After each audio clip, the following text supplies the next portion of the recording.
Lista serbe njoftoi se përfaqësuesve të partisë Igor Simić, Ivan Zaporožac, Ivan Todosijević, Zoran Todić dhe Vasil Tomashević u dorëzuan thirrje nga prokuroria në lidhje me procedurat kundër tyre që nga viti 2024, siç deklaruan ata, kjo është një vazhdim i presionit institucional dhe pjesë e një plani që synon persekutimin e serbëve. Ata akuzohen për falsifikim të dyshuar të dokumenteve, që do të thotë se po ndiqen penalisht sepse ishin në krye të institucioneve serbe që Prishtina nuk i njeh, shpjegoi lista serbe. Në gusht të vitit 2024, pjesëtarët e policisë së Kosovës mbastisën ndërtesat e autoriteteve të përkohshme në 4 komunat serbe në veri, si dhe institucionet të tjera që funksiononin në sistemin serb, nga të cilat morën një pjesë të dokumentacionit.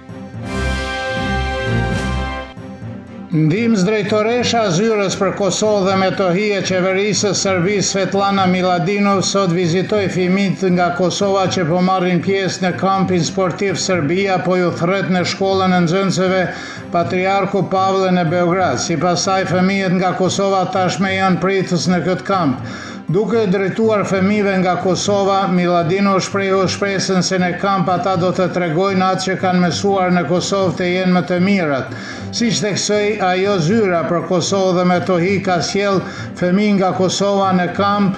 për 5 vjet dhe vetëm këtë vit mbështetin pjesëmarrjen e më shumë se 2000 fëmijëve në gara dhe ekskursione të ndryshme.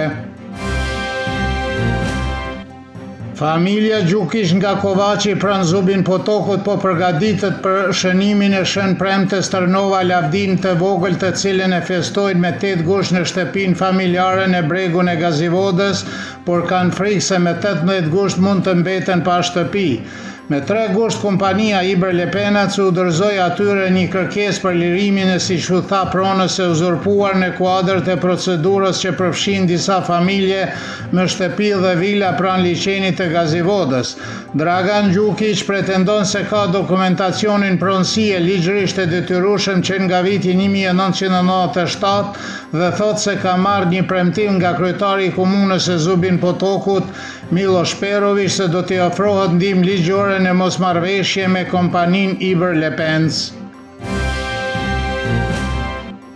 Para seancës konstituive të Kuvendit të Kosovës, presidenti i Aleancës Ardian Gjini tha se është i bindur se Kosova po shkon drejt zgjedhjeve të reja parlamentare, duke vlerësuar se kryeministri në mandatin teknik Albin Kurti po përpiqet t'u kalojë përgjegjësinë për krizën politike të tjerëve, raporton Klan Kosova.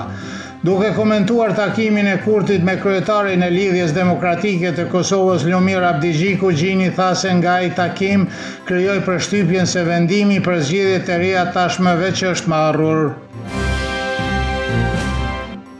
Analisti Sadik Zeqiri gjithashtu beson se Kosova po shkon drejt zgjedhjeve të reja, i cili beson se LDK-ja po kërkon pjesëmarrje në qeverinë e ardhshme dhe pozicionin e presidentit në negociata.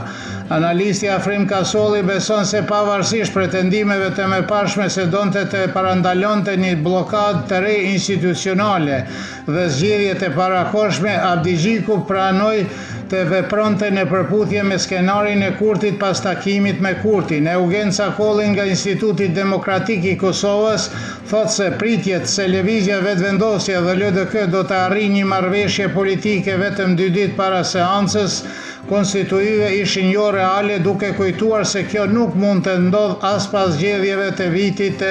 2019. Analisti Shenol Muharremi vlerësoi se bisedimet midis lëvizjes vetvendosje dhe LDK-s nuk sollën zgjidhje për zgjedhjen e presidentit, sepse të dy partitë hynë në negociata me pritje krejtësisht të ndryshme. Ai beson se në vend të takimeve 1-1 duhet të mbahet një takim i të gjithë liderëve të partive, dhe nëse kjo nuk sjell rezultat, ai e sheh përfshirjen e një ndërmjetësi të jashtëm si opsion i fundit. Analisti politik Visar Gjani theksoi se vetvendosja kërkon ruajtjen e funksioneve kyçe institucionale me vlerësimin se Albin Kurti nuk dëshiron një person që nuk mund ta kontrollojë si president. Nesër pritet mod me diell dhe shumë i nxehtë i ngjajshëm me atë të sotit me erë të dobët mesatare juglindore. Mëngjesi do të jetë i kthjellët dhe i freskët në lugina dhe rafshina, mod i ngjajshëm por pak më i këndshëm pritet për fundjavë me mundësi për reshje lokale shiu. Nesër temperatura më e ulët e mëngjesit do të jetë nga 11 deri në 25, kurse ajo më e larta ditore nga 36 deri në 40 gradë Celsius.